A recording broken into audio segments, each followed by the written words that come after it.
Hello, wherever and whenever you are, and welcome back to the Underdark, that subterranean realm of caverns and corridors, deep mirror-like lakes of water, concealing unknown terrors, and towering mushrooms greater than any trees, or as great as any trees on the surface, rising up in large caverns to meet with stalactites that comes jabbing down from the ceiling above, and home to all kinds of evil creatures and monsters and the like, and to a few adventurers who are trying to get back to the surface world.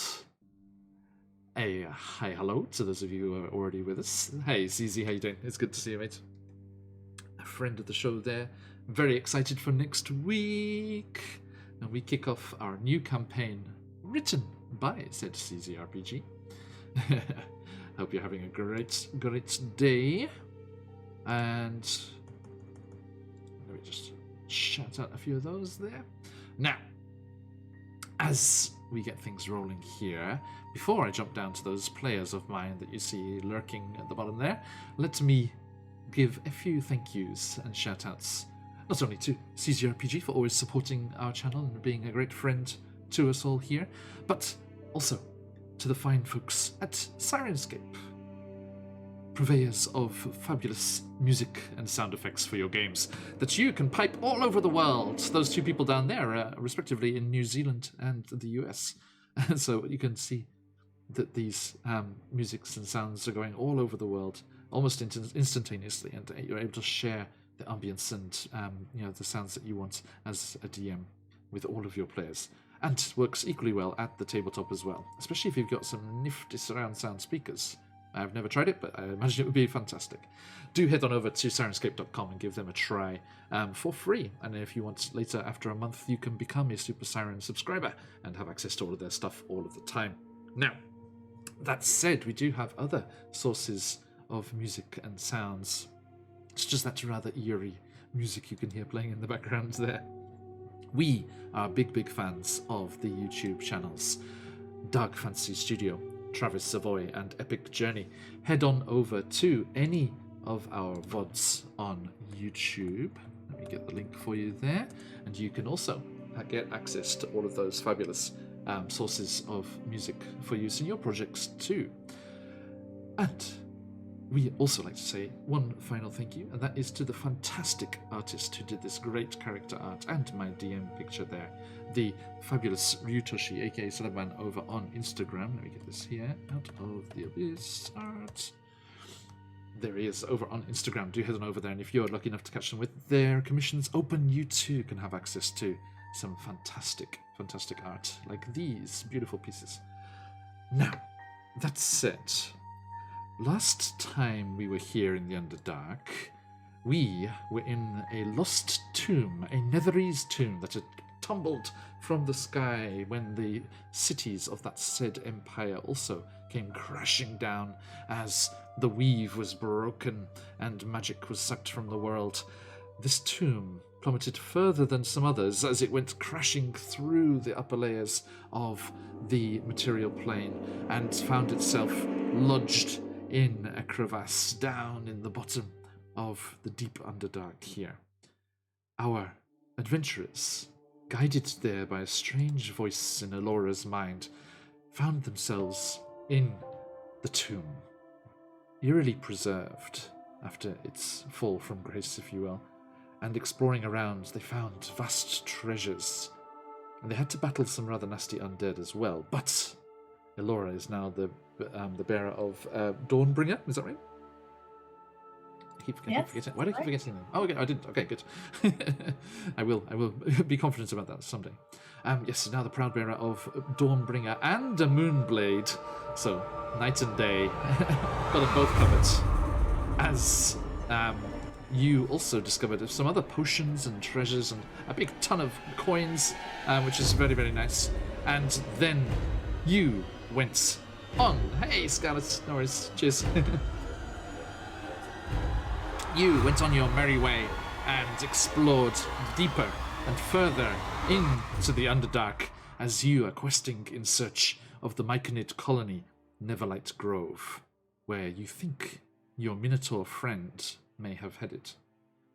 Now, cheers, Coach Scarlet.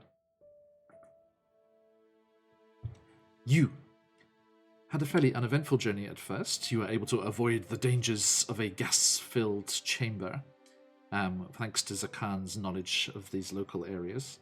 And then you found yourself traveling through a magnificent fungal forest up above the main layer of the forest as your route took you across the caps of towering zirkwood mushrooms, as tall as trees, with wide caps spread out for you to hop across as you were making your way to the far side of the cavern. Unfortunately, you were not the only creatures in the cavern, and you were accosted by several spore servants. Various creatures from the Underdark that have been infected, I'm not sure which would be the correct way to put it, by fungal spores of some strange nature. You had met a drow a long time ago who had the beginnings of those effects, and you were accosted by yet another drow, accompanied by several quaggoths as well, and they attacked you on top of these zirkwood mushrooms. Battle was fierce and intense. Zakan was knocked off the edge and plummeted 60 feet down to the bottom of the cavern, but survived with a single hit point, so that Webster, your pet giant spider, could come and hoist you back up and get you back in the fight. Put me back in, coach! Put me back in! And you were victorious, managing to defeat the creatures and carry on your way towards Neverlight Grove, which, by all reckonings, should be another 3 days or so of travel. Now, that said, let us see how our players are doing. Who are you?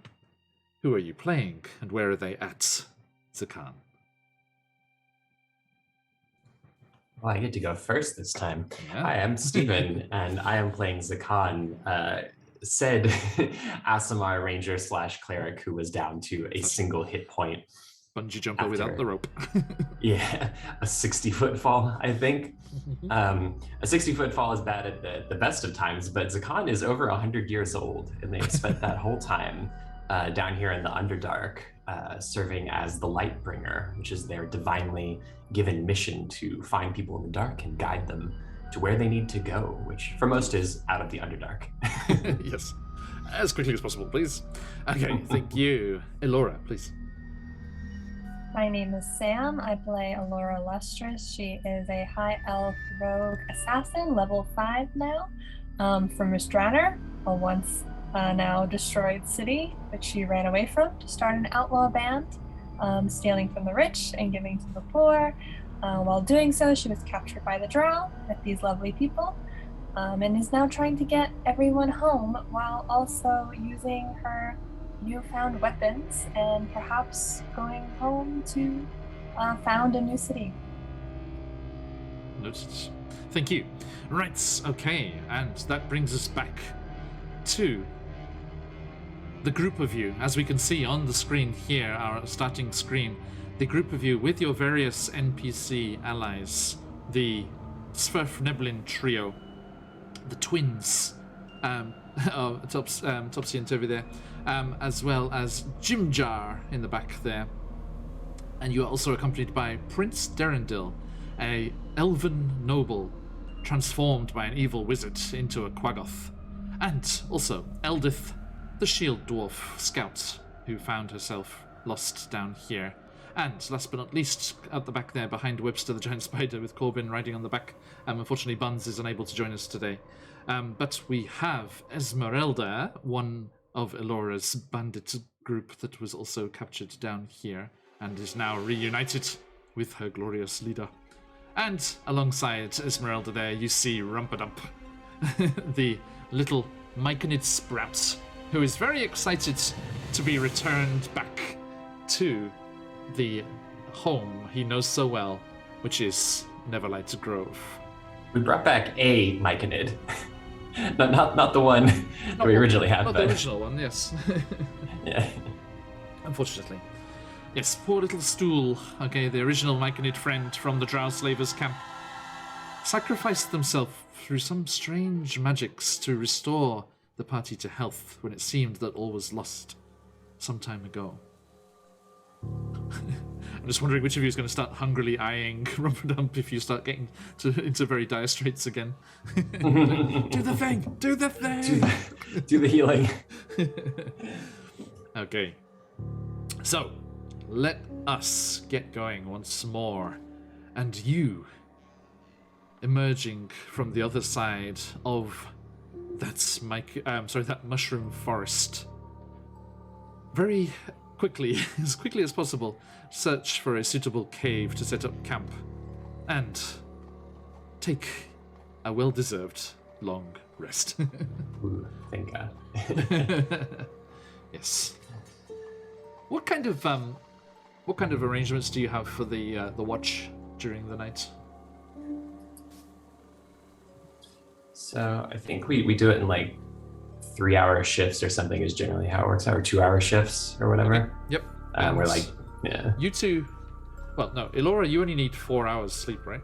Or 4 hours Right. transync. Mm-hmm. And Zakan's old, so they only sleep like 4 hours a night anyway, and the rest of it is getting up to use the bathroom.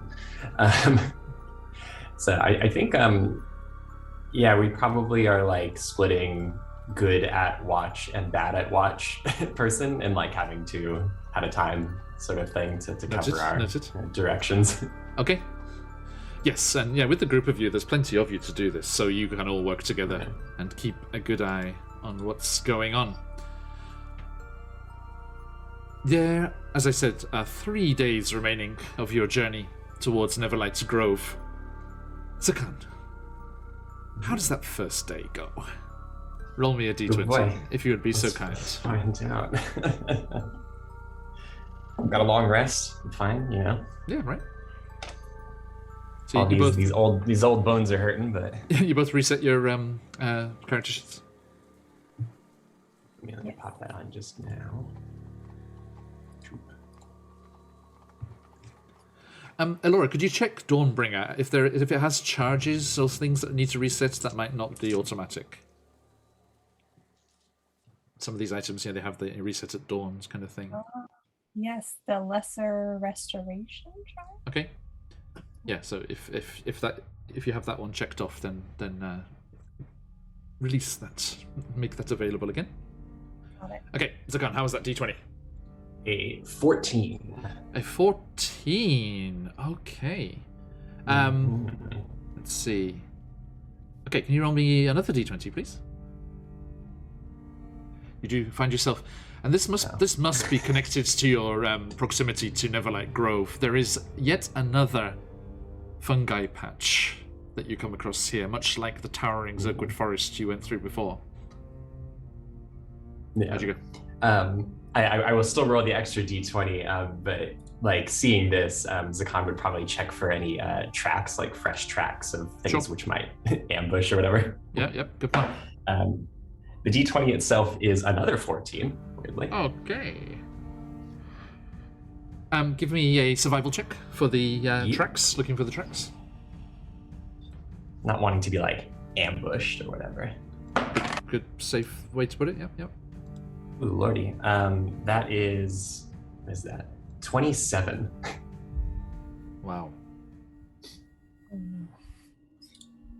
That was a 19 roll. I love this sunset. I made this for one of the Cobalt Press playtests we did the other day. Enjoy.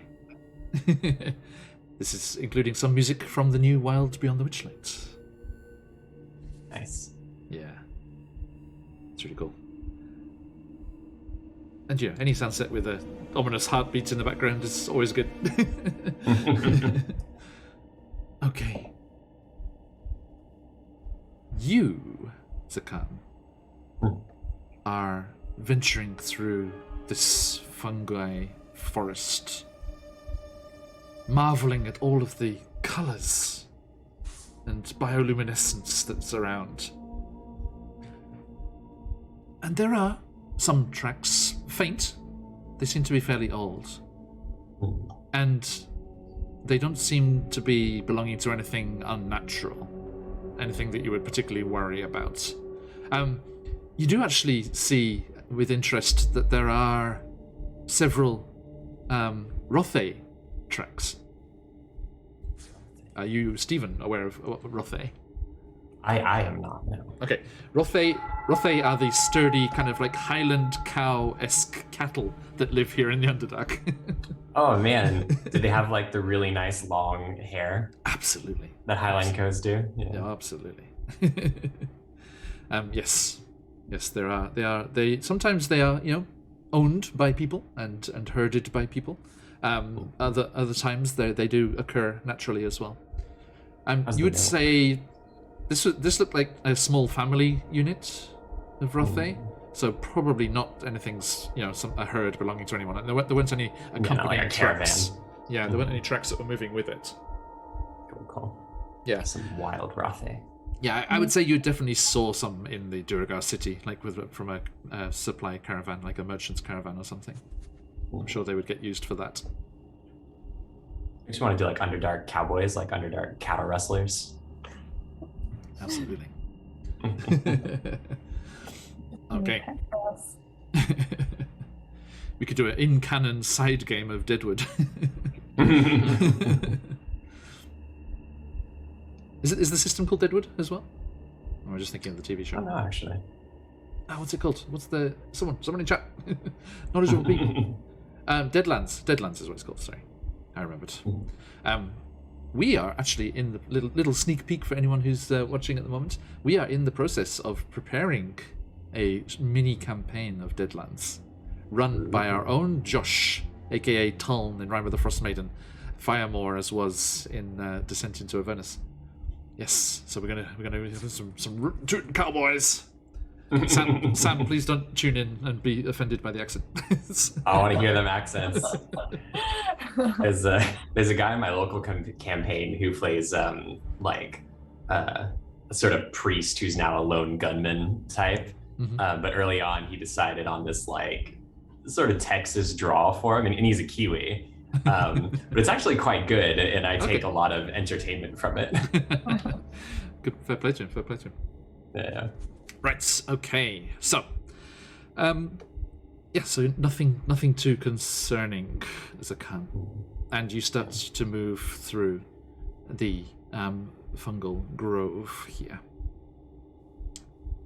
Esmeralda and is fascinated by this Alora. Even again, this is very different to the one that you saw before. When you were traveling across the tops of those Zirkwoods, and she's like, This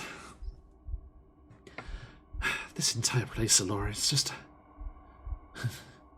It's amazing that such beauty and such danger can live side by side. I hope it's more welcoming than our last experiences in the cities. That it appears to be a very peaceful place on the surface. Indeed. Although,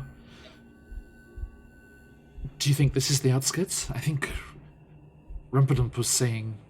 And she kind of leans over and kind of pats Rumperdump, but Rumperdump basically looks like a pickle. It's like green, like elongated mushroom. Pats him on the head, and he looks... But he's got this really weird thing, because they don't emote like on there with their expressions or their facial features, such as they are. It's all telepathic and everything that goes on, right, with their communication. So, it's very difficult to see how much like Zakan, really, with his mask. It's very difficult to gauge how he's reacting as Esmeralda kind of pats him on the head, on the top of the mushroom. And he just kind of stops and it looks up, and then just keeps walking. But yes, didn't Rumperdump say there was still several days' travel? Right, we're getting closer, but we're not there yet. Right. Well, hopefully we'll be able to deal with anything that comes our way. You all made short work of those creatures before. What was wrong with them? Why? What was? And she kind of slows down a little bit and lets Rumperdump stomp ahead, and out of earshot Although what the earshot of is of a telepathic creature, you're not sure. And she kind of like lowers her voice, like, what was with those kind of mushroom growths and spores that they gave off? I'm really not sure, but we've already lost one party member because of some sort of spores or some sort of infection that made them go mad and follow some music that they heard. She looks very nervous. She's like, does that spread? Is it contagious? Not that we're aware of. It hasn't affected any of us yet. Okay. Well, let's hope not. Now Alora's starting to look a little nervous because she didn't have that thought at first. I was starting to tell her, well, maybe I could be infected. Zakan, pondering the same thing, you're not in this conversation, but pondering the same thing as you have back when you were thinking about the drow that you lost to that. Certainly, any of the spores and things that myconids use are not infectious or troublesome, unless they want them to be. They do have a certain aggressive abilities, but nothing that would cause like physical pain or damage. But they have like stunning ones, or soporific ones that kind of make you just trip out for a while, and take you out of danger, stop you being a danger, I should say. But you're pretty sure that none of their effects are contagious or dangerous in that way. So you are also unsure as to quite what these spore servants and the effects on the drow worth asking about. Are related to. Now, Zakan, striding ahead of the group as you are, you see something very interesting. Let me quickly try and see if I can find something on Sirenscape quickly. Oh, hang on. I know I can do. I am in the playtest, if you like, the beta testing group for their brand new search function. So I am going to use it right now for the first time. Search function, very handy. Yeah, they've got brand new. Like they had one on the left, which kind of just searches the names in sound sets. And the elements in those sound sets, but now they have a much more robust and versatile thing on the right hand side of the layout there, which hopefully I can just do this. That jump in there. Hang on, I clicked on add. Where does it add to?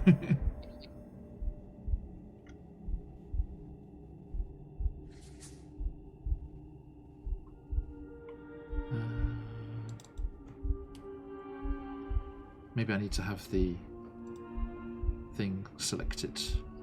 I select that and then click add. No. Okay, first bit of feedback for them. The interface is not particularly. I wonder if I can just play it. Tell me if you can hear this.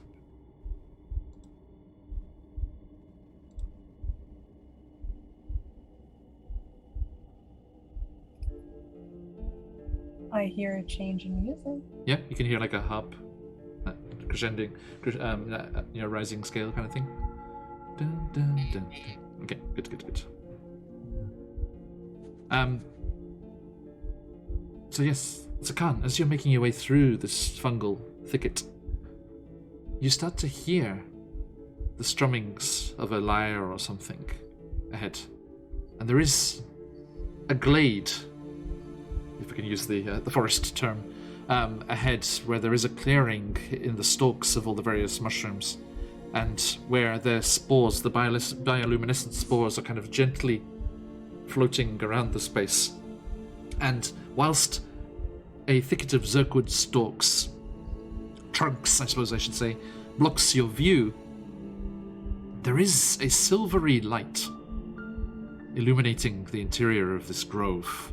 Very similar to Alora's moon sword and the light that gives off when in play.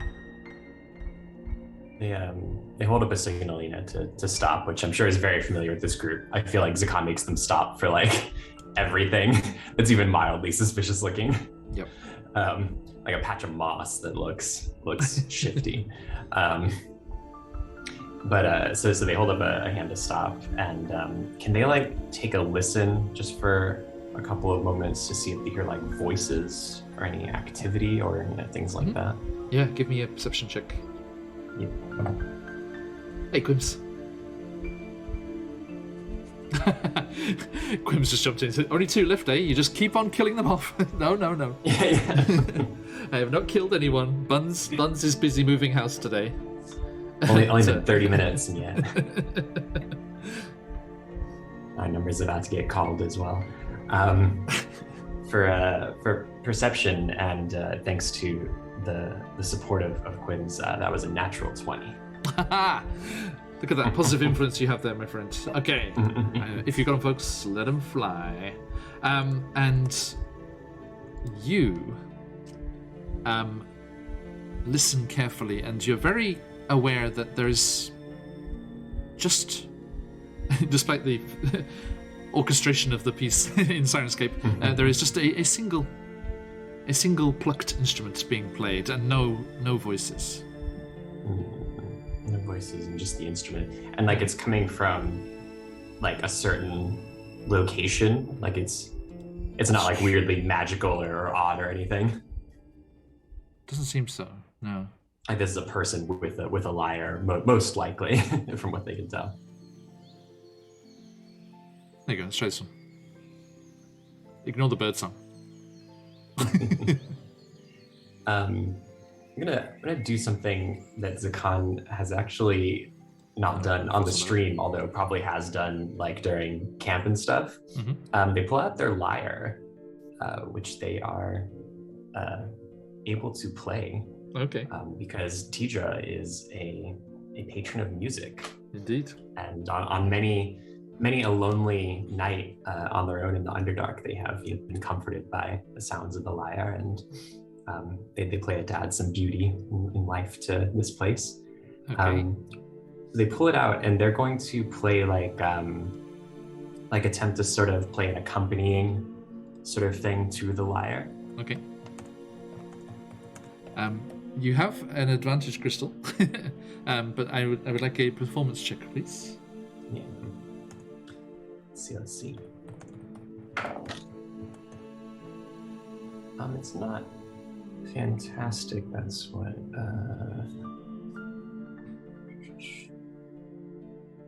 15? Sorry, 13. 13? Mm-hmm. Okay. I mean, it's no masterpiece. You've never played for any audiences or anything. Or like never with another person, probably. Right, and never tried to accompany someone either. Yeah, absolutely. Mm-hmm. But it does. Anyway, I'm just going to try and change. I want a nice background. Here we go. I'm just going to plonk this in here. Oop. Excuse me, everyone. Just like cover up the overlay for a second there. I'm just going to kind of roughly throw this in here. So it's nice, non-horrifying background. Slightly janky, because it's not in Roll20. Let's put it down here. Oh, no, too far. Too far down. Let's put it there. There we go. Okay, so on stream there we can now see the the various luminescent fungi and mushrooms that are here. You are fairly able to keep a tune and even harmonize nicely on occasion. Alora, you and the rest of the group are witness to this performance. You're still with Esmeralda. Did you say anything? I think Alara's just looking on and maybe trying to tap along and keep beat. That helps at all. Yeah. Jim Jar comes over and he's like, I guess the arthritis hasn't set in yet. No, I guess not. Yeah, Still have still pretty sides of them we haven't seen. Still pretty nimble, eh? And do you proceed towards the grove, Zakan, or are you staying out of sight and just playing? And does the playing sort of continue as they do? Like, it doesn't stop suddenly and... No, it doesn't. No. Yeah.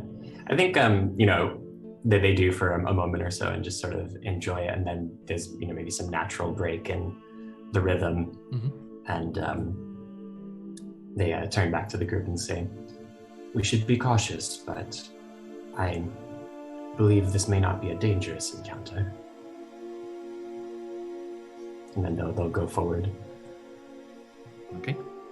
Towards the sound. So yeah, you move towards the glade and it opens up in front of you. And against all odds, the whole glade is bathed in moonlight. Even though the caps of the giant mushrooms above do close off even before the cavern's ceiling. Beautiful as it is, I think they stop and turn around to Topsy and Turvy and they say, Topsy, Turvy, moonlight. You may wish to hang back. They kind of... Or at least prepare yourselves. They kind of take stock of themselves for a moment. And they're like, I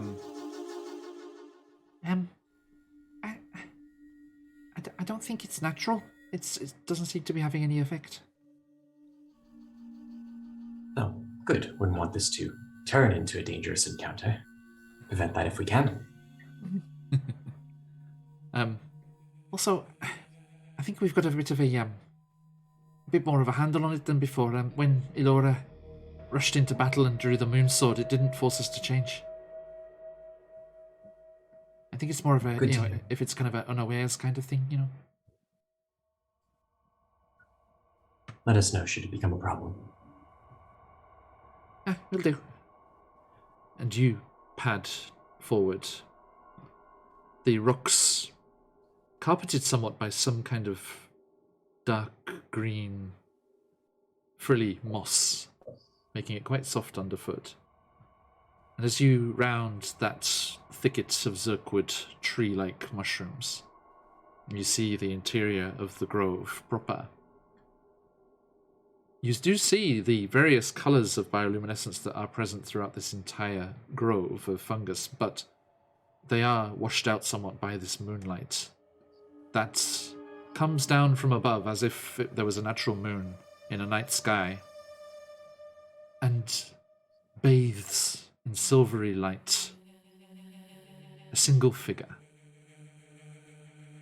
sitting, leaning against a waist-high mushroom with a silver lyre in hand, plucking at the strings with long, delicate fingers. All of their limbs are equally, lithe and long and delicate, and all of an obsidian-like jet black, as is their face, a stunningly beautiful face. Long ears protruding from silvery white hair that pools around their face and head as if they're underwater almost. All of it lit and shimmering in this moonlight that's spilling down from above. They turn to you. Lovely playing. I fear I don't have much practice in duets, but it is nice to hear something so beautiful down here. Thank you. Thanks, Zakan. Thanks, Zakan.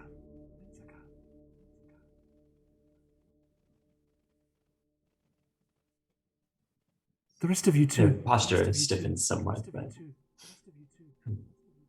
Come closer. Come closer. You're quite safe. You're quite safe. You're quite safe. Galore is going to kind of whisper to Zakan, be like, what makes you think this is safe?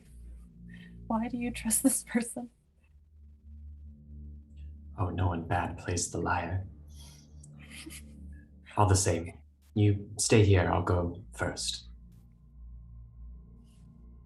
And they walk forward and say aloud to the figure, might you be Elistrai?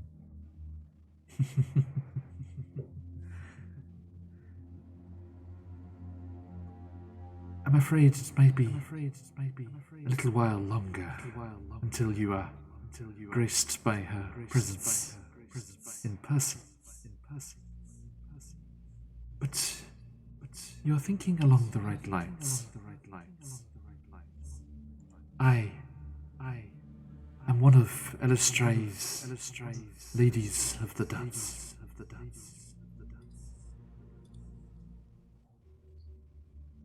Then we have much in common. Really? And she pushes up off the mushroom and stands to her feet and delicately places the silver instrument on top of the rounded cap. And she starts to twirl and spin, her hair just like waftily spreading out around her in the moonlight, and motes of bioluminescent fungal spores that are just dancing around. Then won't you join me? Come, Zakan. Come, Lightbringer.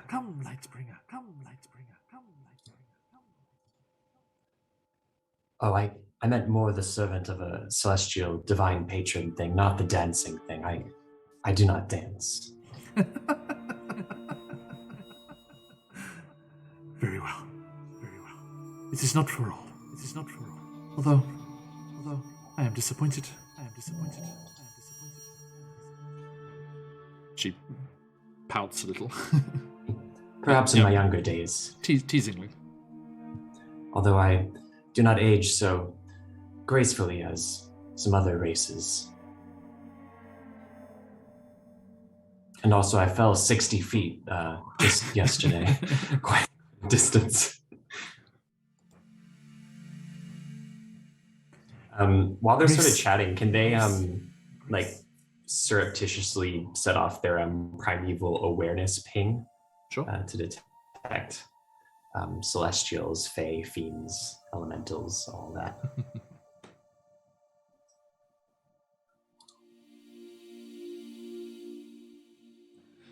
Within 6 miles, but mostly just the one is what we're concerned with here. Yes, there are a few pings around and about, nothing scary, but yes, a very strong celestial presence here. They switch for a moment into celestial then, and they say, "What do you mean for our group? Were you sent to meet me?"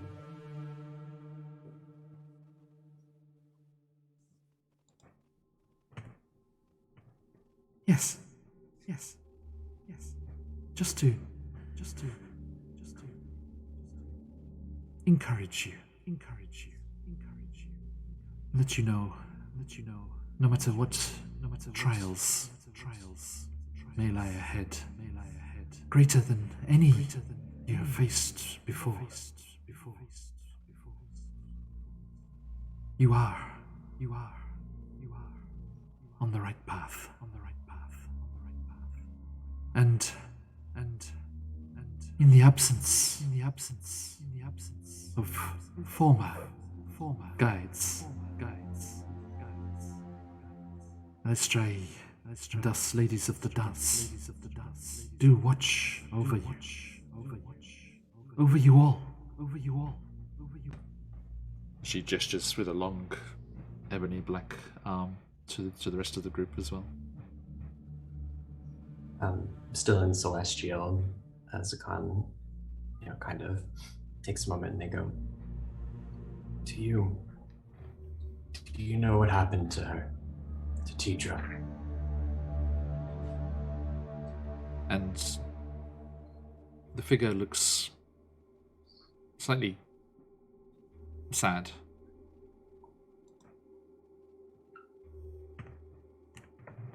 She was abandoned.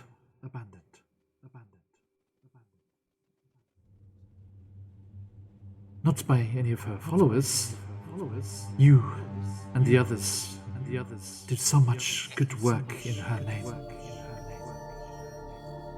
But those that mattered most, those she wished to reconnect with most, after being stolen away by those infernal devils. In the very literal sense. Her own children abandoned her and played right into an archdevil's needs and plans.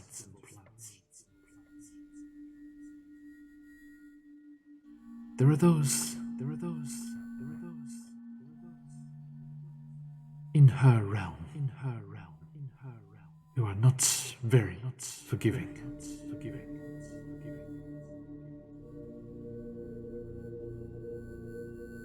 She's being punished, Sakan. She has been sent, as others have before her, and set a seemingly impossible task. The reconsecration of a holy site, lost to us, lost to all, beyond the mists.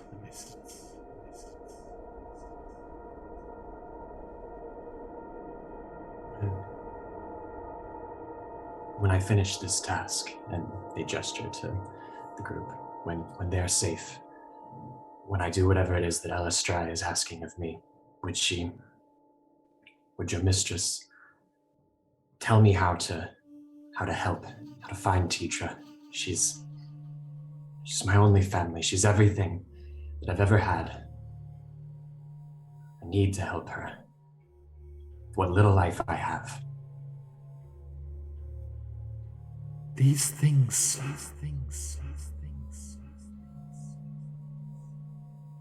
these trials are those she needs to face herself. You cannot aid her. And you should not dismay. The loss of her, as with the loss of all things, can shape one. Give purpose. Give direction. Do not let it beat you down.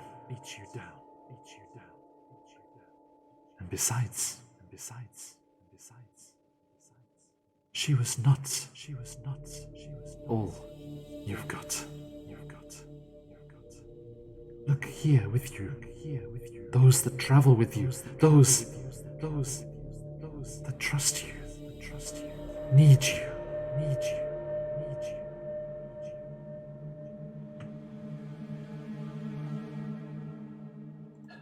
You're right, of course.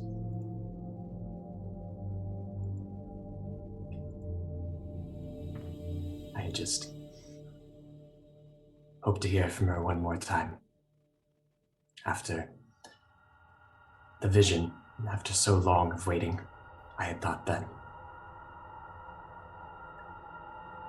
Well, as you said, I have things I need to do. There is... And then they switch back to common. Mm-hmm. There is hope. Even as you lost contact with her, there were others who found her. Others who have lessened the grip of evil on those mist-enshrouded lands. Perhaps they will be able to do as no others have been able, and release that cursed veil from its misty prison.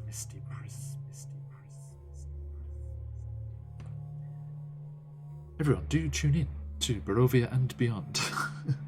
Starting October 28th, a new campaign set in Ravenloft as our bold adventurers from the Curse of Strahd campaign strive to release Barovia and Zakan's patron Tidra from the mists and the grip of the dark powers.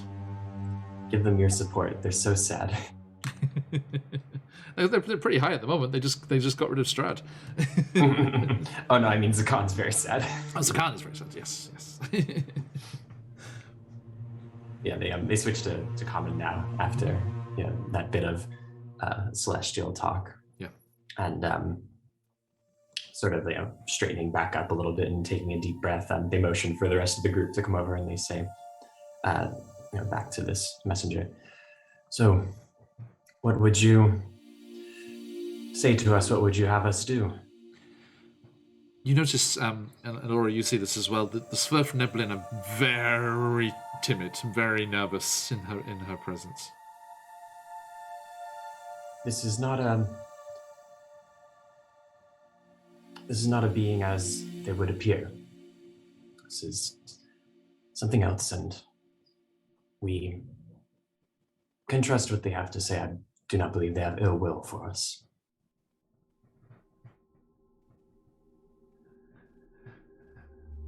But, she's Drow. It's Drow. It's Drow that slaughtered our ancestors. It's Drow that forced us from Blingdenstone. They are the most dangerous people in all of the Underdark. She may have once been Drow, much in the same way that I was once something that I do not remember, but I suspect she is more now. Isn't that correct? They turn back to the messenger. Yeah, the lady of the dance steps slightly forward. Do not fear, Sverfneblin. I am not as my mother. I stand for all those of my people and others who are different. Those who shed light in the dark of the Underdark. Those who would seek to find the surface.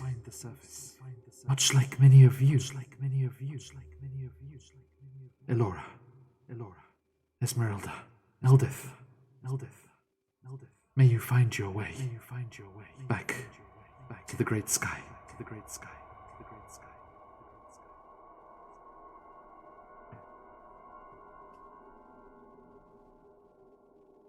Galora is going to step forward and say, may I ask you a question? I'm not sure if you would know what it's about, but there's something I've been wondering that we've witnessed in the Underdark. Yes. I think Galora is going to point to Rumpadump and say, one of our Drow party members was taken through some sort of song and dance. They heard some sort of music. Would you have any idea what caused that? What's happening here in the Underdark? Yes. I stand for those of the Drow and other races that look to the light. And when she says other races, she puts out a hand and places it on Darrendel's shoulder. And in all fairness, he's definitely not your average Quaggoth. No matter what his roots may be.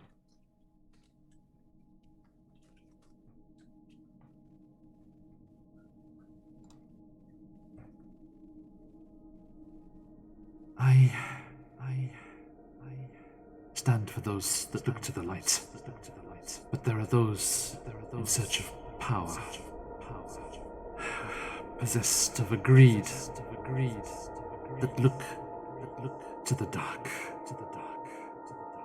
And not simply the darkness of my mother, the Spider Queen.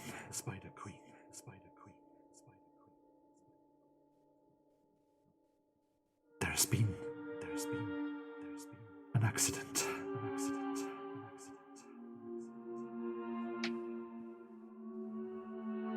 Drow, seeking forbidden knowledge, seeking more power for themselves, have drawn my mother's realm closer to this. And several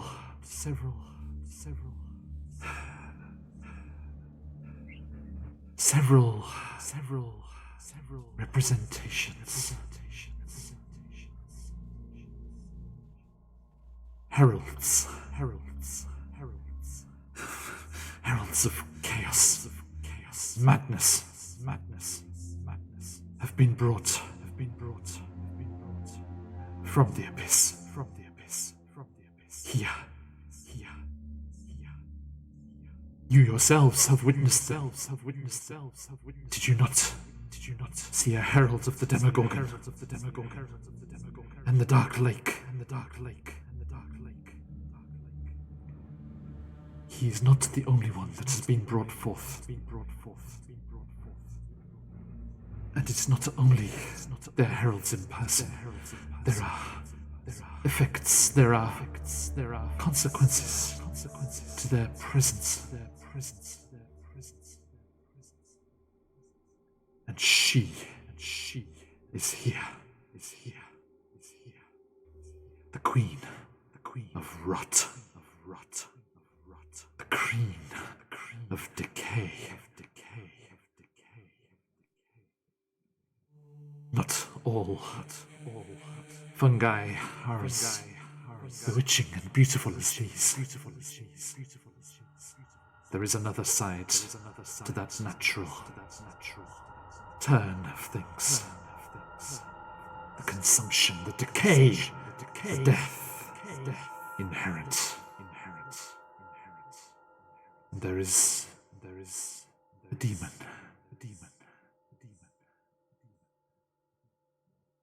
A herald of which has also been brought forth. A herald of which whose effects are poisoning. Poor myconids. Like you. Rumpadump.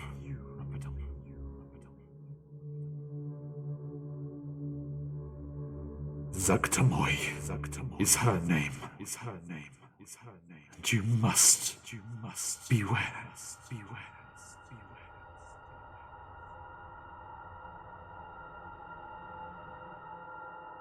Your friend dances perilously close to her embrace.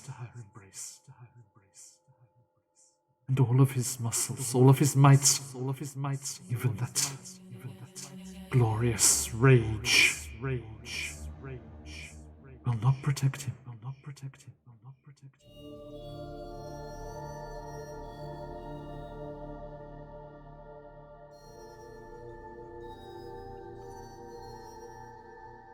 How do we stop this Zergtamoy? Are they in the grove?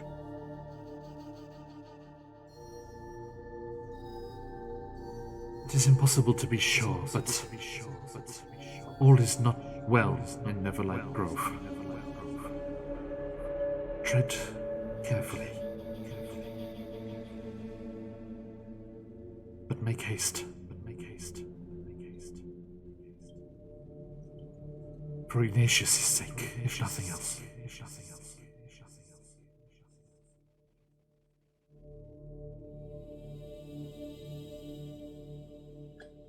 These drow that released the Spider Queen and all of the evil that has been brought with her arrival.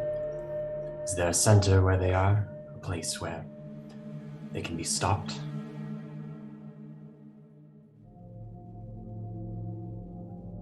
Or is it too late to put an end to what they have brought forth? Again, the cloud of madness and chaos they bring with them from the abyss shrouds so much. But you are following the right path. Do what you can for all of these people. And if you are willing,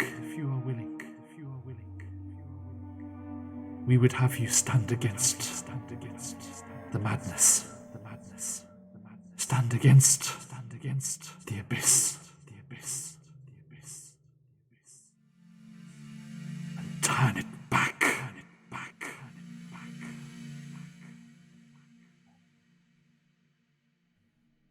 There is no question for me. This is my home.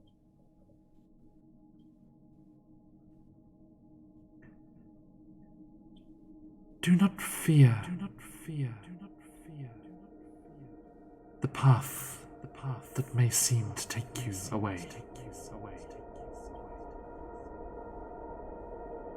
Even beneath the greatest sky, there are allies. There are those that would help you in delivering these to their homes. You will find great aid.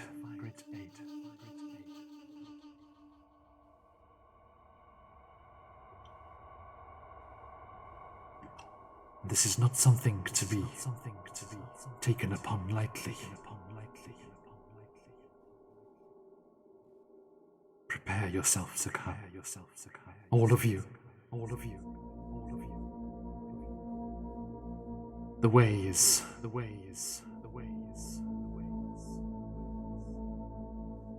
terrifying, I know. But it is your path. Should you choose to tread it, the choice is always yours.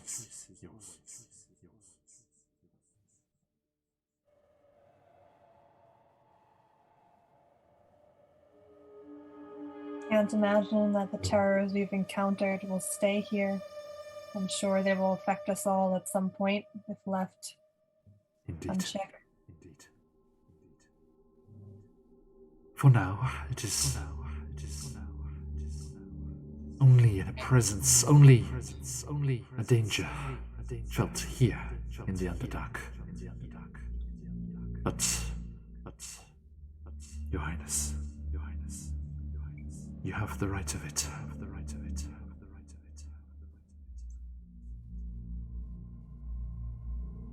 You do not have the legions of devils employed in the blood war to hold back the tide.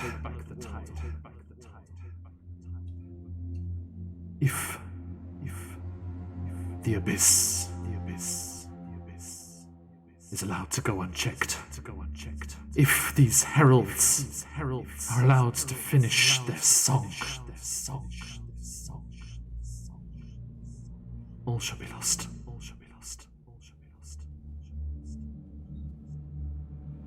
True madness will reign. Its effects unfettered, unleashed, out of the abyss.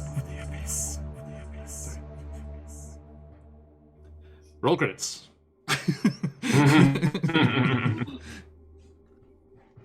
It's the commercial break between between the two. Ice creams and popcorn are available in the lobby. Your mission.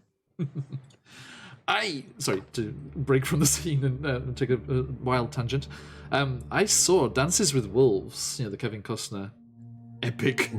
I think it's 4 hours long, 4.5 hours long. I did not know it was that long.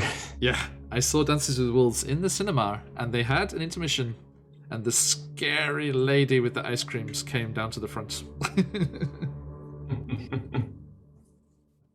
My father and his Norwegian canoeist friends that were visiting at the time were daring each other to try and make her smile. Everyone was equally terrified of her. I feel like that's a distinctly British experience, perhaps. I had no encounters with a scary, stony-faced ice cream lady during my trips to the movies. I would imagine these days There's it's just a bunch probably of teenagers quite rare with as well. popcorn machines. Yeah. Okay. Quilt. Sorry, I was kind of deep in the thick of things there. Didn't get to answer. If you are still around, sorry, you're lurking there with a 20 on the lurk roll. No, nobody even tried to do a perception check. He's like, nah, nah, he's gone. They're gone. Way past the passive perception. But on the off chance that you are listening still, Quilt, we are not going to do Call of the Netherdeep, the new Critical Role book, as it is released, because we have our eyes on another recent release. All the gossip today. It's just these few folk in here are getting all the secrets. Yeah. As of the latter half of next month, I can officially say, for the first time, I think, ever, anywhere, we will be starting The Wild Beyond the Witchlight. So, we are headed to the Feywild before we go anywhere near Tal'Dorei. But, yes, it is certainly one that we shall be giving a look, not least because we do like Mr. Hake. No quips, that's all you're getting. Ah. Hey, Weather, how you doing? Yes, can't wait. It's going to be awesome. We have a fabulous Floridian couple of choice, Colby and Stephanie, from Curse of Strahd and Descent into Avernus, will be joining us for that, as well as a couple of brand new players, new to the channel. So, look forward to that. Outsized Floridian reputation on this channel. there's a lot of Floridian influence. It's all good. It's all good. Okay, so as this lady of the dance desperately trying to resist the to the Elistray version of Lord of the Dance. No, it's dance now wherever you may be. Sounds like in Drow, in Undercommon. Yeah, Drow music is all fiddles. Yes, as this lady of the dance, this herald in her own right of Elistray, finishes her warnings and her conversation with you. She starts to spin once again, dancing and twirling around the grove with her hair spinning out around her. And she starts to rise up through the air into the grove, up towards the mushrooms high above. And as she does so, that moonlight gets brighter and brighter, and the Underdark races first look away. All of you, to extent, you've been down here so long, and you kind of grown accustomed to a darker light. All of you look away from the harsh glare, and as it dies down and you turn back, she is gone. And there is a momentary pang. Oh, sorry, please, Aloria. I was going to say, remind me to never question your judgment ever again, Zakan. Zakan, I think, is just staring after where they disappeared. And when Alara does speak up, it kind of brings them out of it, and they just go,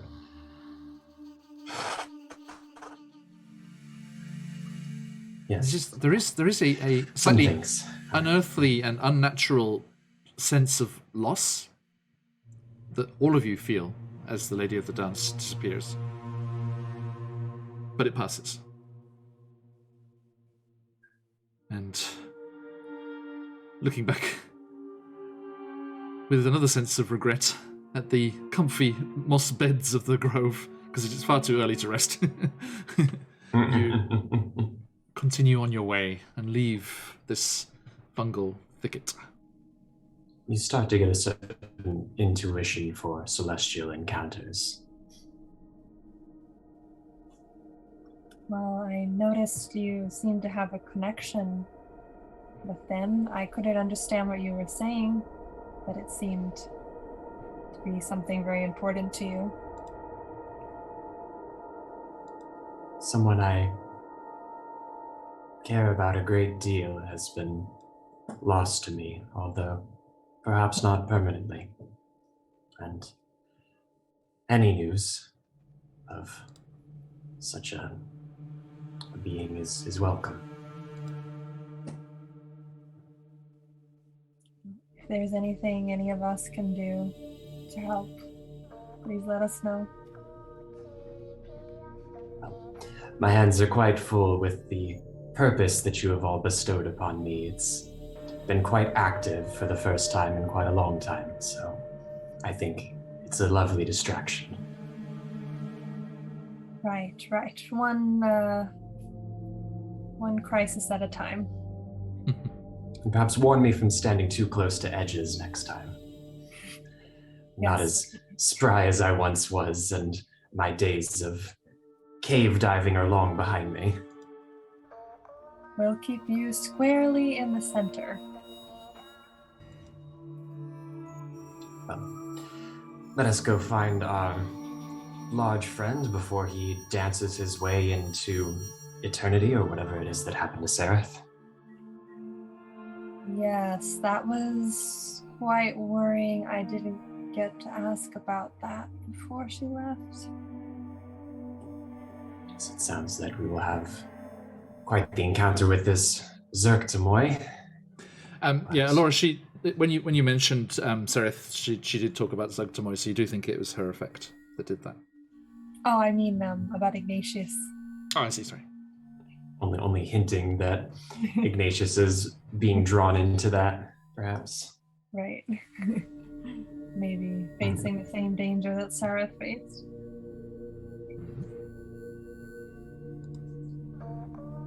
We are drawing ever closer, and if nothing else, that messenger confirmed that we are on the correct path for a number of things. It's good to know not to get my hopes up. Neverlight Grove won't be the vacation destination I had hoped it might be. Does seem to be something of a pattern. I promise you that Dark isn't always this fraught with peril, just, the normal sort. Right, I guess I'll have to come and visit during the good season.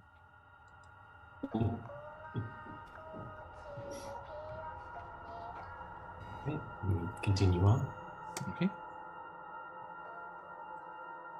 So you head on through the caverns and tunnels once more, and the rest of the day passes without incident, and you find yourselves a suitable spot to camp.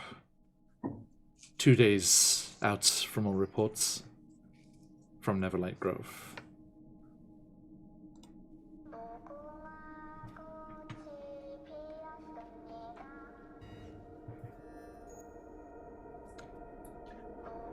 So, as you spend the night here,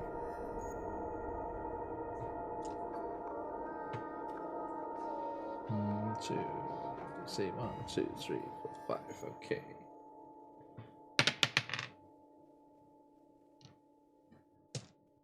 Zakan, Yes.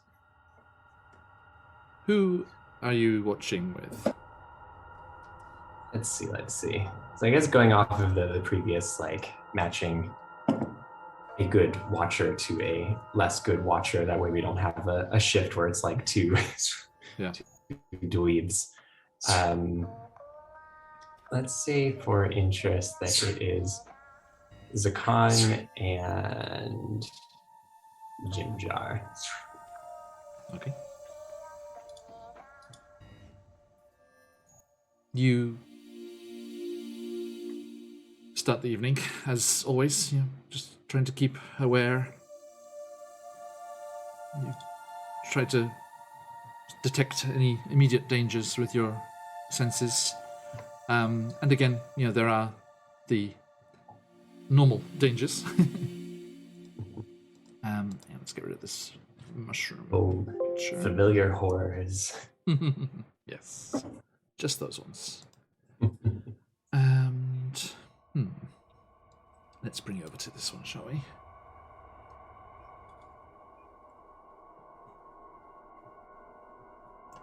Okay. And yeah, you and Jim Jar are resting and kind of murmuring to each other about this and that as you are on your watch. And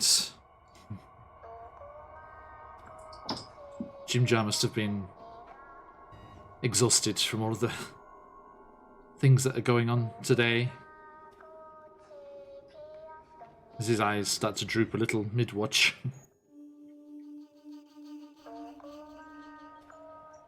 And he kind of slowly falls asleep on your upper arm. Do you wake him? Yeah, I think Zakan's not polite enough to let him sleep. You can't. He's still breathing. Very relaxed, very steady breathing. But you cannot rouse him. They That's scowl on the mask. That's when you notice the faint hiss.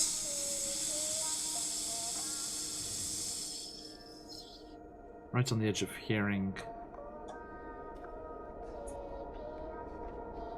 Gas or organic? Or... And you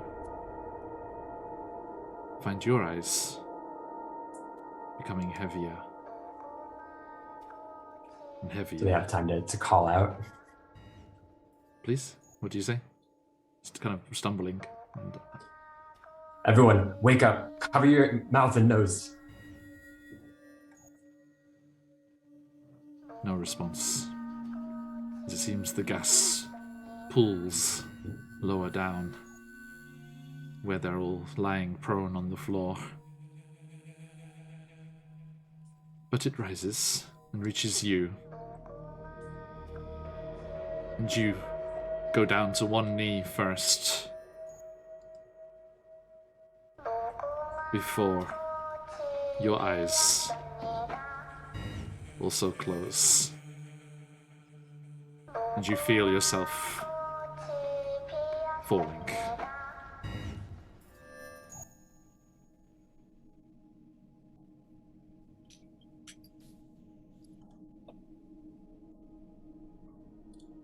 None of you are aware, but we, looking from the outside, see what happens next. A strange robed figures in long, flowing, deep pink robes, with hoods pulled up over their heads and faces hidden in darkness, but with a symbol where their face should be. Most of them bearing circles. A few with triangles. And one with a square. Oh no. Oh no.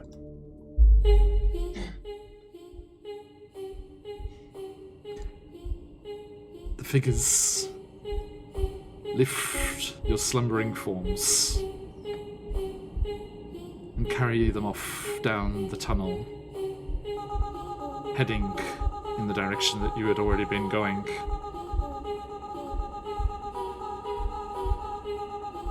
And the next thing you are aware of is the effects slowly easing off you, and you're awakening in a stone chamber.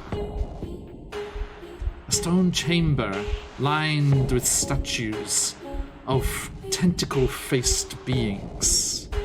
And there's one of those tentacle-faced beings very much alive and present in the room that you are in, sat up on a pedestal high on a stone chair looking down across the scene. And you see, across from that pedestal, several figures wearing elaborate jeweled masks of various animal forms. Different statures, and looking from the skin tones visible around the edges, you see Drow, Swerfneblin, Duragar from the looks of the beard but beneath the mask. And you find yourselves here, trapped, not in a Squid Game, but in an Illithid game. Here we are.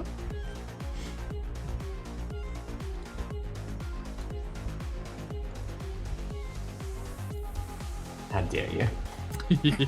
I very much so regret that I haven't watched the show yet now. I was planning on it. It's okay, I won't not spoil watched it anything. either.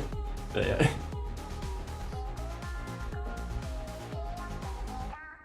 Yeah, this will not spoil anything too much, don't worry. Okay. So. Zakan. Elora. Yes. Just the two of you find yourselves at the end of this long stone chamber, with the bejeweled masks on the people watching from the left, and the strange tentacle-faced creature on the right, up on their pedestal above. And then you look down the length of the room, and far away down the far side, you see a vast statue. And this statue has a great many arms. And in those arms, each one holds a cage. And if this map would load, I could show it from at home as well. Sorry, everybody. Give it 2 seconds. Each of those cages... There it is. Each of those cages contains one of your friends. Eldith, Topsy, Turvy, Jimjar, Prince Darendil, Webster, Rompadump. But no sight of Corbin.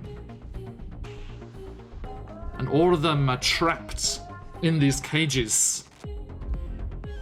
And as the mind flayer, for that is what it is, and Zakan, you realize it to be, it sees that you are stirring, you hear its voice in your mind. Good.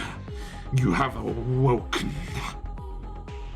Now, let the game begin. And he reaches out and presses a button on the arm of his chair, and you see a blur of magic, and the cages held by this multi-armed statue down the far end shimmer, and all of them shift about 10 centimeters smaller in all dimensions. Prince Darendil yelps out in surprise and panic first, as he is already filling his cage quite significantly. The Illithid's voice is in your mind again. You may try to save your friends, but only when the statue cannot see you. If the statue sees you move, you shall pay.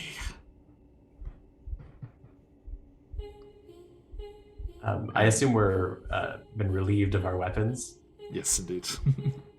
And this can play out however we want it to, but I have to assume that Zakan, on seeing the cages shrink, fired off a guiding bolt at the Illith, at the Mind Flayer. be my guest. The line in the flagstones 5 feet away from you that intersects with the steps going up to the platform there ripples and pulses with a light. Some kind of barrier seems to be between you and the creature. It smiles and smirks at you, and those VIPs on the far side laugh. Evil laughs, pitiless. There'll be no help there. Should have thought so. But just to clarify, we don't have any of our weapons, we don't have our thieves' tools. None of that? Okay. So, okay, go ahead. sorry, I just want to check how far is it here? 1, 2, 3, 4, 5, 6, 7, 8, 9, 10, 11, 12. Okay. So, you see, as you do that, Zakan, the head on that statue down the far end of the chamber slowly turns around on its shoulders and looks towards the wall. And a voice that was echoing just on the edge of hearing back in the caverns, calls out, almost in a childlike voice. And at the end of that phrase, the head whips around and looks at you both again, before slowly rotating back. Zakan calls up to the mind flayer as like the spell burns out on their hand. They say, "So we play this game of yours and then you just let everyone go? Simple as that? The kindness of your heart?" No kindness here, but fairness. If you succeed, you succeed. And your friends shall live.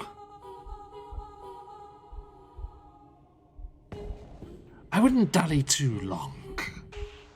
And there's another thrum of magic, and the cages reduce in size.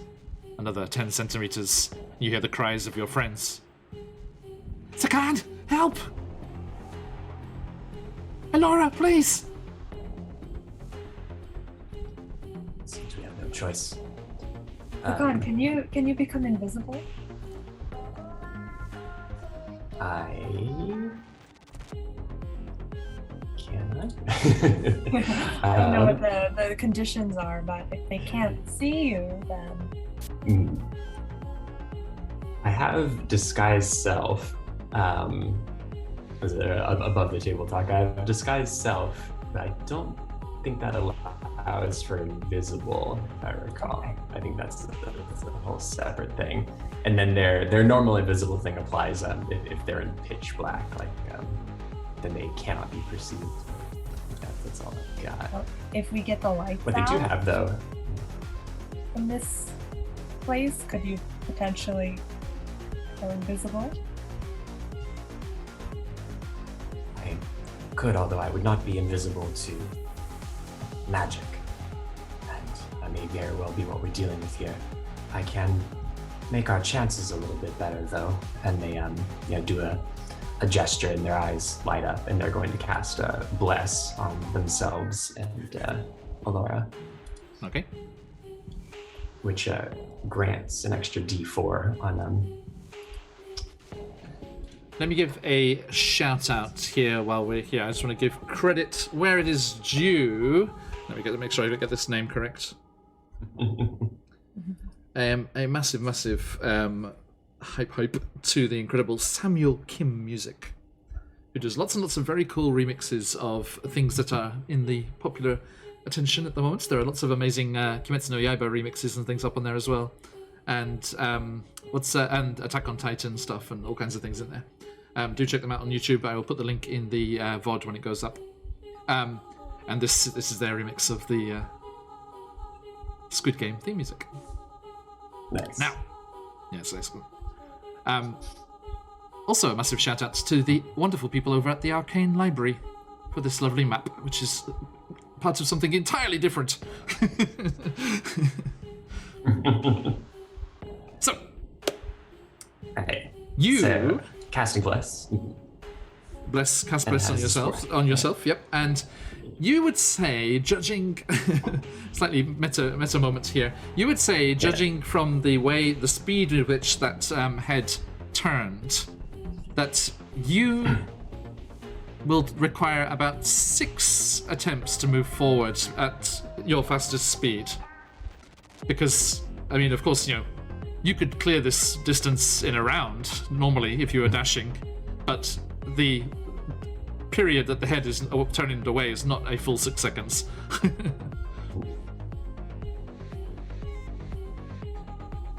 So mechanically, how we do it? Are we doing 6 rolls or? Well, we will see. Yeah, we'll go step by step here. So if you could move yourselves, are you both just going to go dash as soon as the head turns around next? Yeah, like as soon as our next one, in deciding like, all right, well, can't go invisible. Don't have much choice but to play along. Let's just go. Okay, so yeah, the head turns and that childlike voice echoes through the chamber, and you dash forward, and then the head whips round. Move 2 squares forward and make a dexterity saving throw. Great. They are saving throws. I didn't want to ask, so like to metagame it or whatever, whether they were saving throws or ability checks, but Bless does help on saving throws. Okay. So, that's an extra D4 on whatever you roll, Laura, as well. Oh, for me as well? Okay. Yeah. I rolled a 14, so plus 4, it's 18. Nice. Can you, Zakan, can you cast Bless on more than one person? Yes. Okay, cool. Yeah. So, and even at just the first level, I think it's like up to 3 targets. Okay, so yeah, so both of you skip forward, and then as the head whips around, you skid to a halt as quickly as possible. Mm-hmm. And how was yours, Zakan? 21. Nice. Yes, both of you quickly stop in place and freeze. The statue's stone, but still baleful eyes glare down the length of the room towards you. But there's no reaction. And the Mind Flayer up on the dais kind of nods respectfully. And the masks, these animal-type masks on the people, the VIPs watching here, cover their eyes and the top of their heads, but not their mouths. And you see mixed reactions there, and you think that there might be some wagers being placed on this little game. And the head spins once more. Run! Dash. Is that 2 squares? Yeah, 2 more.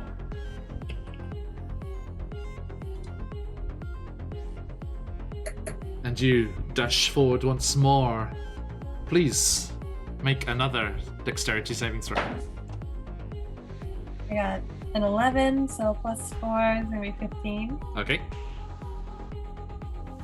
That's another 21. Different out of the dice. Nice. Again, as the head turns, you make as much progress as you can, edging forward, but while still trying to maintain your balance. And as the head whips around once more, you do manage to stop. But you do also see that the cages get smaller once more.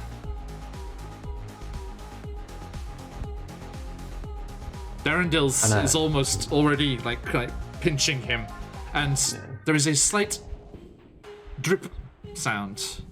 The gleeful clapping from that Duragar sat with the mask behind their mask on their side there, as the bars of these cages seem to be rather deadly, and even this slight pressure against Darendil's side cuts into him, and some of his blood spills to the flagstones below. So on a quick calculation, at like the pace that we're going, would we make it in time? For Darendil? Roll me an Yeah, insight there we check. go.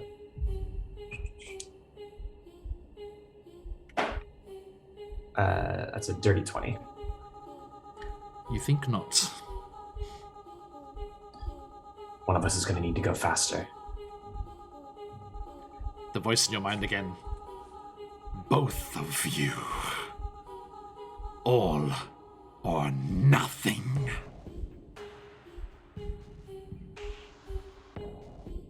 Hey, Lizzie. Yeah, Zakan will, I guess, push their luck on the next one, however that works mechanically.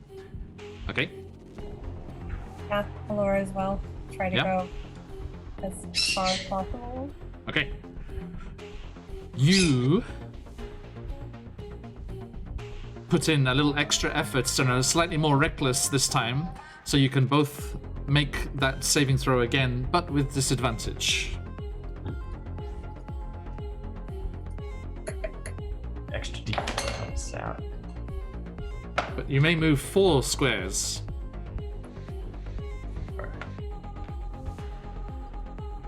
I got a 10 with the inspiration. Okay. The extra D4 even. Yeah, the extra D4. So let's see, that's 16. Okay. Elora, you skid on a little bit of like stone dust or something on the floor here, and you're very nervous about whether you're able to stop in time, but your rogue assassin reflexes kicked in, and you are just able to pull yourself back and stop yourself moving in time. And there is a greater distance covered as you charge further up And space. as we're taking this higher risk, would I be able to, because I think it's kind of interesting, like as a reaction, if something were to attack us, activate the blinding flash, the warding flare thing, like sort of keep that up. Yeah, absolutely. Yeah, so like they're breathing and they're, on their toes, ready to go, but they're sort of generating that energy. Okay. And we're really like eyeing the peanut gallery and the thing. Okay. So, you have Another reckless made dash. a good bit of ground there. Are you going to dash again, or play it safe? Yeah, going reckless again. This again, yeah. Okay. So you may move again 4 squares forward.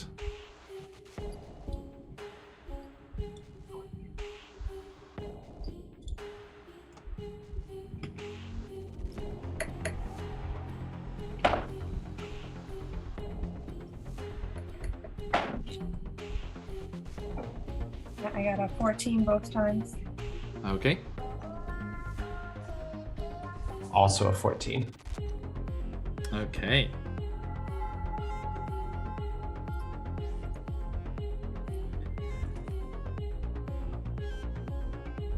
There's a very scary like rollover there, like where you see the dice about to land on one and it goes like just a little one over. Like from a 2 to a 7.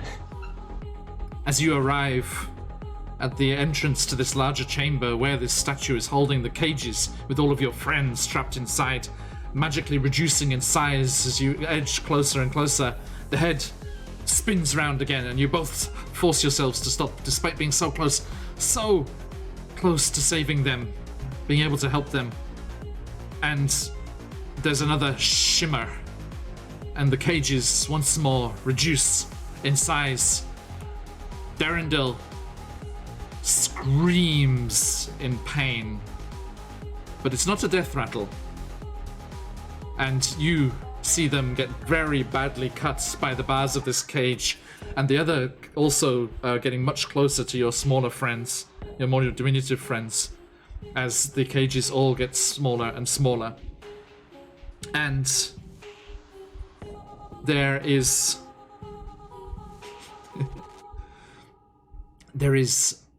one last dash to be made to take you to the foot of the statue. Now, it's not the distance that's the problem, and that will give you disadvantage on this last dash, this last chance.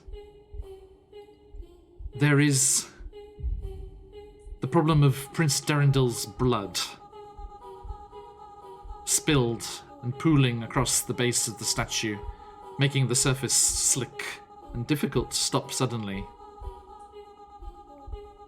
Please make the final move and a final dexterity saving throw with disadvantage as you dash across the final piece of space and jump up on to the statue's dais.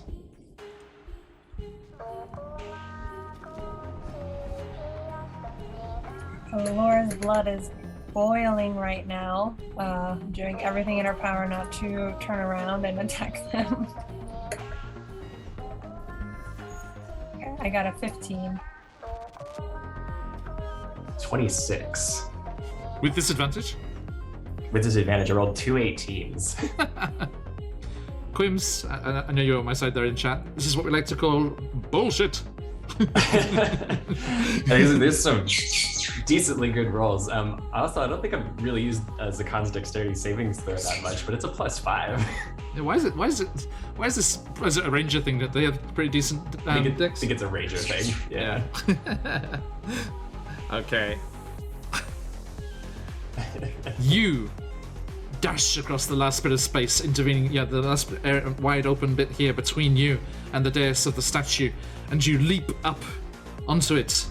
Do skid slightly on the blood, making the surface rather slick there, but you manage to hold your balance, and you will also notice yourselves holding your breath at the same time, and you are able to stop yourself as the head whips around and those baleful eyes cast one more glance across the space. And then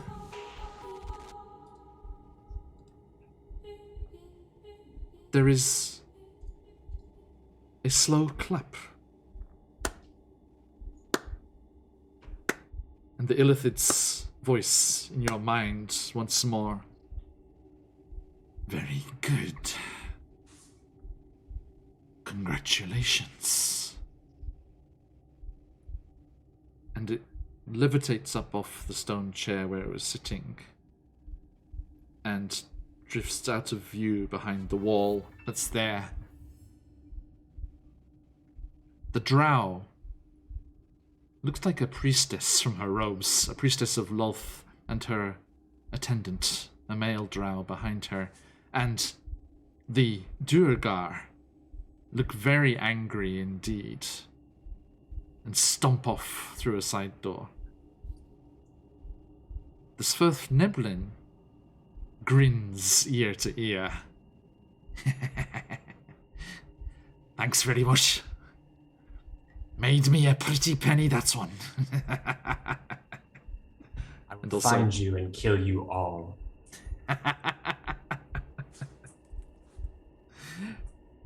And disappears off through the same doorway. And there is a grinding of stone. Did the cages open, or are they still not? And the grinding of stone, you see, comes from the arms of the statue as they slowly lower the cages down. And when each one hits the dais that you're standing on, the front of it, spring-loaded it seems, flips open. And your friends, one by one, spill out into the room.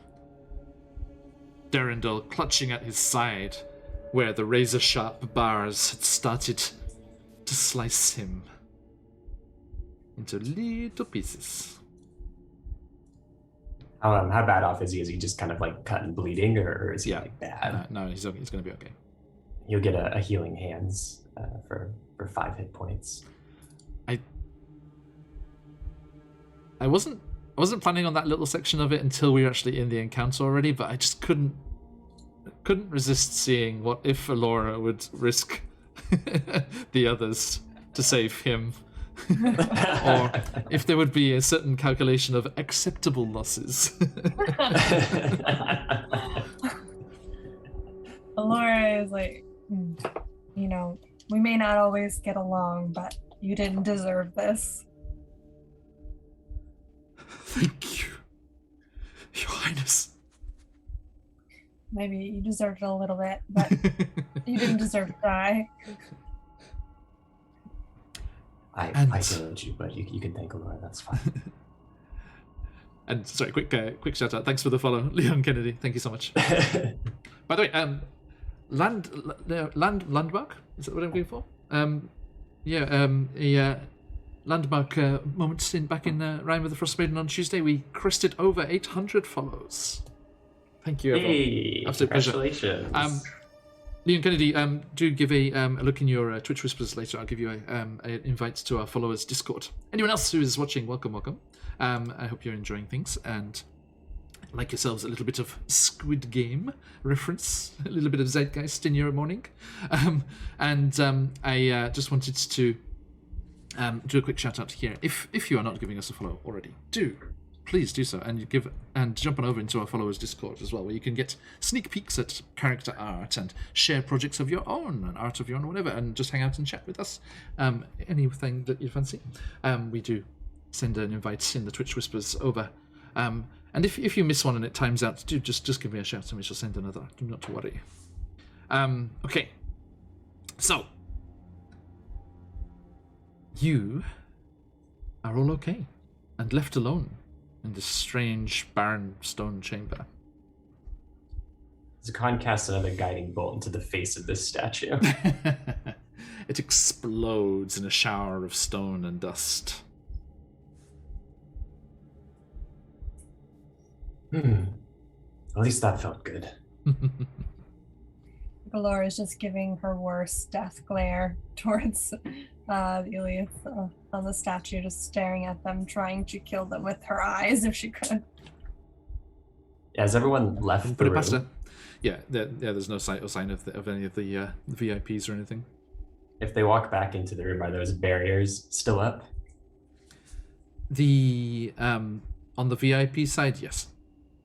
On the VIP side, yes. Mm-hmm. Okay, and no doors or anything where we could track them. There is a door on that side, but you can't get to it.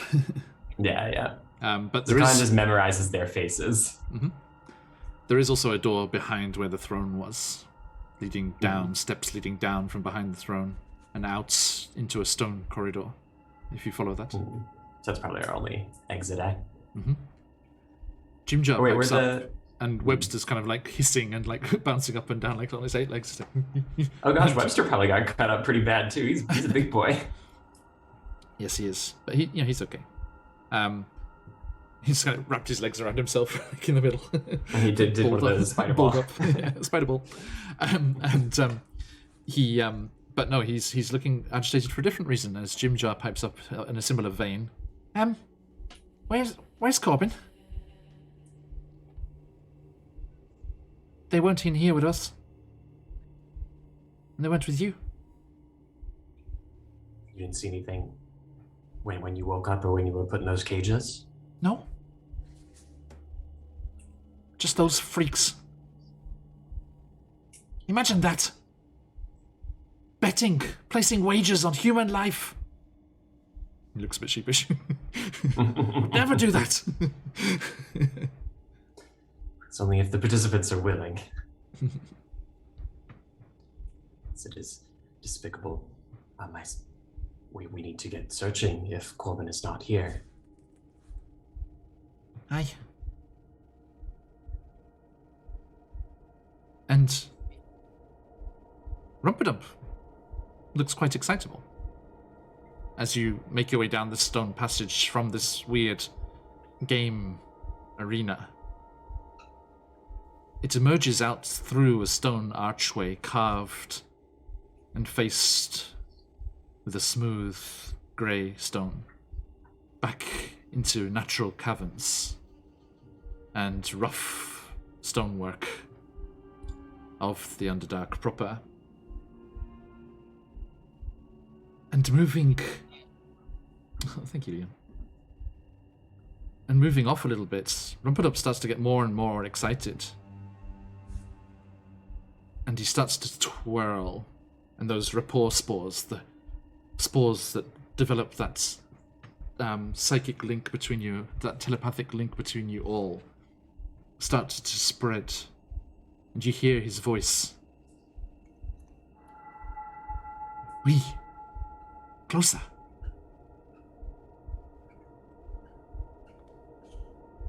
One day.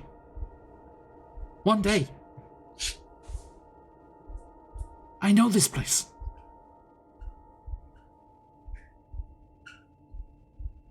Rumpadump, did you understand what that lady yesterday was telling us about Neverlight Grove?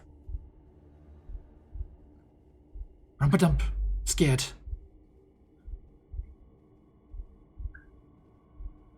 Rumpadump think this is what happens to his circle. Does sound like. Must You should get prepare yourself. Must get home. Must help. Must help Big Cow.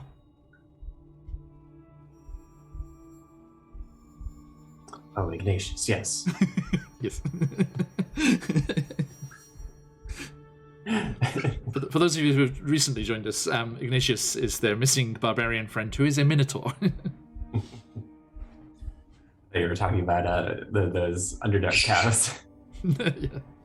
The Hyman cow in my mind. Must save the real thing.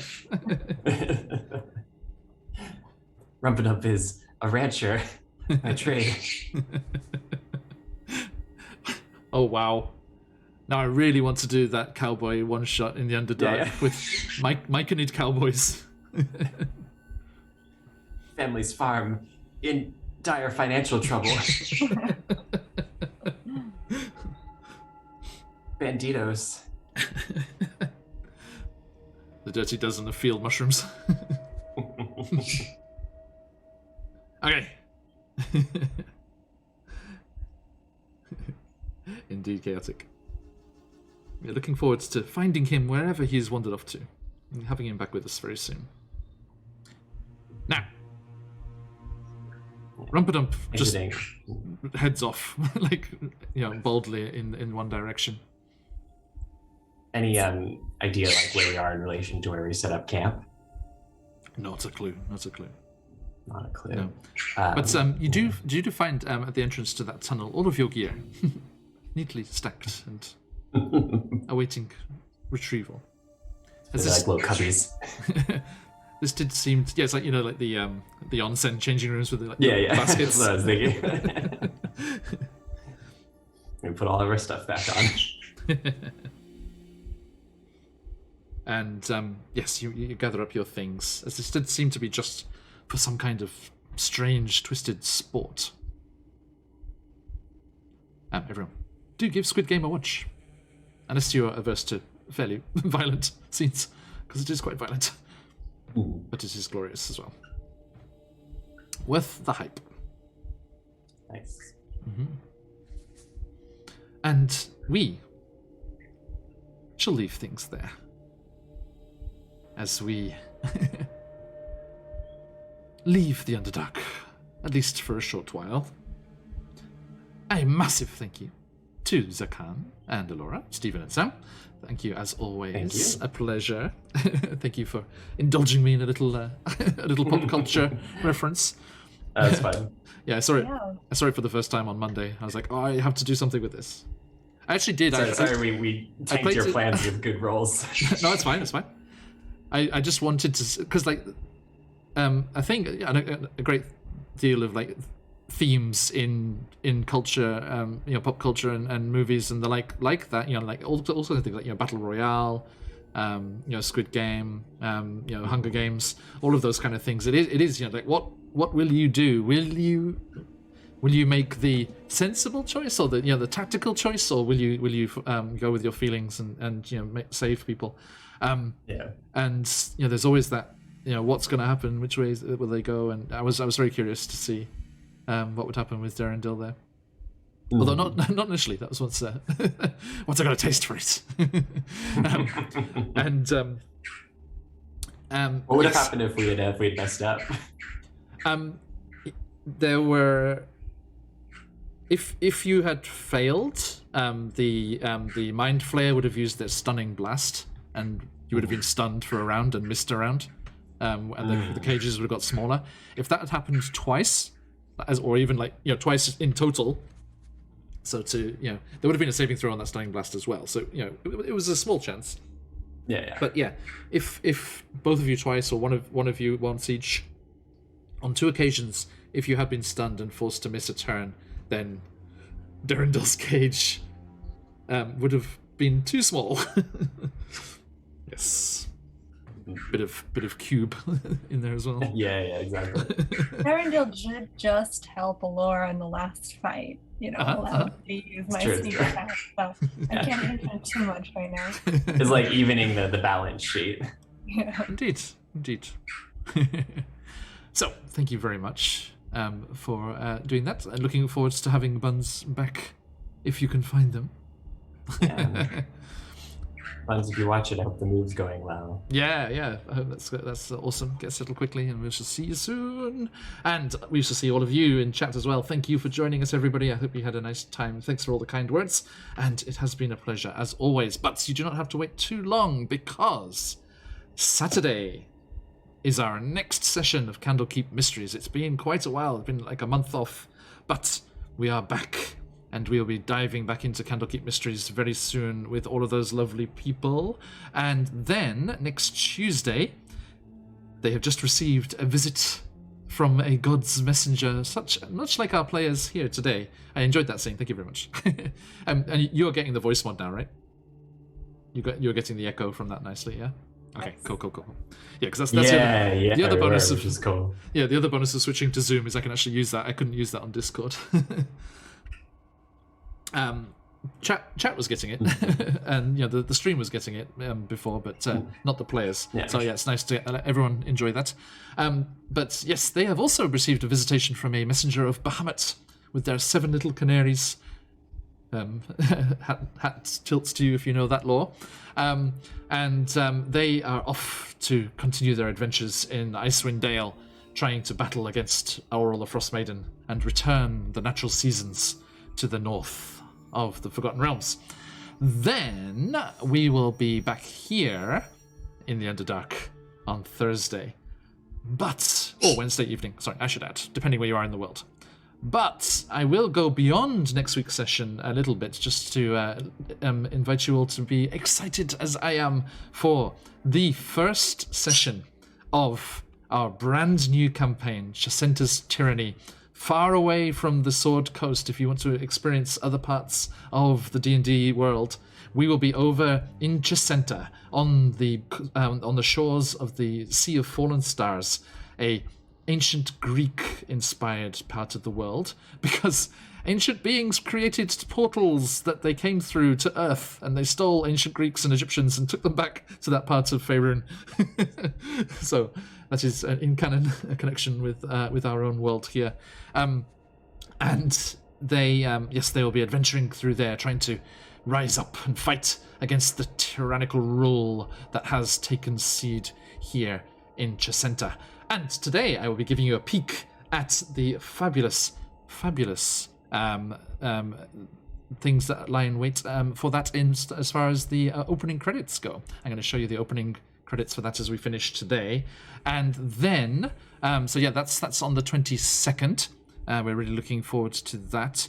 The week after that, on the 28th, Thursday, we will be returning to Barovia, but not staying there, as we will be starting Barovia and Beyond, a homebrewed Ravenloft campaign.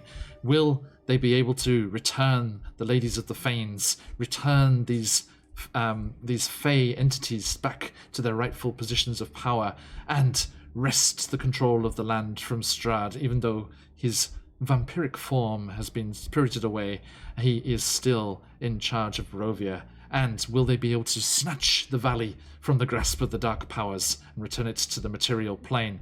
Do join us for this. I'm very excited. We're not only going to be in Barovia, we're also going to be traveling through the mists to some other of the realms of dread there. So you will not want to miss that. Do join us for that adventure, kicking off on the 28th. Then the next day you can see me, I believe, I haven't quite got the full timetable yet, but I believe myself on the Friday and lots of other people throughout the weekend will be taking part and helping to make a wonderful event take place. That is DreadCon over on Dreaded GM's channel, our good friend down there in Australia. We will be taking part in their first ever DreadCon. All sorts of online games in the Discord, all sorts of things going on. Do not miss that. Thank you, Lazy, microbiologist over there. Yes, looking forward to that very much. Do head on over there. Let me give them a shout out here so you can give them a follow and not miss out on any of the fun that's going on. Dreaded GM. Boom. I bet they've been playing D&D. Yes, they have. Okay. So, yes, please do join us over there for that fantastic inaugural event. Cannot wait. Now, yes, I see those mimic cards.